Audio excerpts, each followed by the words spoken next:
నాకు 16-17 సంవత్సరాలు అప్పుడు సార్ ఒంటలు పోతామంటే భయం అయ్యేది సార్. మా అమ్మ లేపోయి అమ్మ ఒంటలు వద్దని చెప్పని పోయేసేది సార్. అలా పోయిన తర్వాత నాకు గుండె బండ్ అయిపోయింది సార్. ఎందుకంటే అందరూ కష్ట సుఖాలని మాట్లాడుకుంటారు సార్. మా ఇంట్లో అట్లా అయింది, వీళ్ళ ఇంట్లో ఇట్లా అయింది, పోలీసులు నన్ను ఇట్లా చేసిండ్రు, మా ఇంటికి వచ్చి ఇట్లా చేసిండ్రు అని చెప్పని ఒక్కొక్కరు ఒక్కొక్క బాధ ఉంటుంది సార్. అంటే ఏం తెలియని తీసుకుపోయి అలా ట్రైనింగ్ ఇచ్చి బయటికి పంపిస్తారు అన్నట్టు. అది అంటే జైలు అనేవి ట్రైనింగ్ కాలేజీలు అంటావు సార్.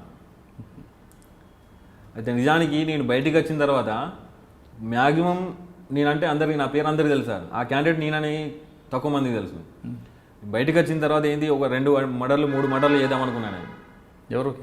ఎవరైనా సిటీలో పెద్ద పేరు పోసిన రౌడీ షీటర్ ఉంటారు కదా సార్, వాళ్ళను మర్డర్ చేసి నేనంటే అందరికీ తెలవాలి, 3 రోజులు బతికి చచ్చిపోయినా మంచిదే అని చెప్పి అనుకున్నాను.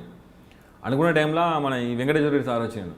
నేను అచ్చుడచ్చుడితోనే నన్ను పిలిచి చారి నీకోసం ఒక్కొక్కరు అట్లా ఇట్లా అని చెప్పంటే ఎట్లుంటాడో ఇంకా అని చెప్పి అనుకున్నాను. నువ్వు చూస్తే ఇంత సింపుల్గా ఉండవు, వాళ్ళు చెప్పేదానికి నీకు అసలు సంబంధం లేదు అని చెప్పని అన్నాడు. అంటే ఆ విషయం మనం వెళ్ళలేక ముందు కొన్ని కేసులు బలవంతంగా పెట్టారని చెప్తున్నాను ఇందాక, నీకు సంబంధం లేకుండా కూడా లేదు సార్, పెట్టలేదు.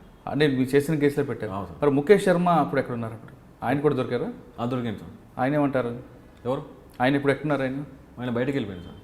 అంటే నేను బయటికి వెళ్ళే ఒక 2 నెలలు 3 నెలలు ముందు ఇదే విషయం సార్తో చెప్పిన సార్. ఇట్లా మన వెంకటేశ్వర సార్తో చెప్పిన సార్, నేను బయటికి పోయిన తర్వాత మళ్ళీ నన్ను పోలీసు వాళ్ళు వాడెక్కడున్నాడు, నీ కేసు ఒకటి ఈడెక్కడో అని చెప్పి ఇబ్బంది పెడతారేమో అని చెప్పని చెప్పిన సార్.